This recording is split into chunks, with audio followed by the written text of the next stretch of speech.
17 বছর যেই দলের পক্ষে কথা বলছি সেই দল এখন ভাড়াটিয়া আনে নির্বাচন করার জন্য। লজ্জা লজ্জা। চাঁদাবাজি, মামলা বাণিজ্য, দল করে নাই, পদ নাই, কিছু না, টাকা দেয় নাই, মামলায় নাম ঢুকাই দিছে। সত্য কি সত্য না? এর বিরুদ্ধে আমি রুমিন ফারহানা দলে থাকা অবস্থায়ও কথা বলছি। এই সত্য কথা পছন্দ হয় নাই।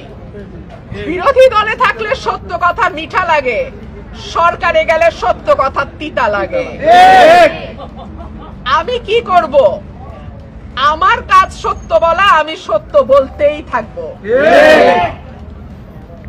যখন আজ থেকে 1 বছর আগে আমি চাঁদাবাজি নিয়ে বলছি, মামলা বাণিজ্য নিয়ে বলছি, বালু ব্যবসা নিয়ে বলছি, মাটি ভরাট নিয়ে বলছি, মানুষের দোকান দখল, ব্যবসা দখল নিয়ে বলছি, আমারে বলা হয়েছে এরকম করলে তো চলবে না, আপনার বিরুদ্ধে ব্যবস্থা হবে।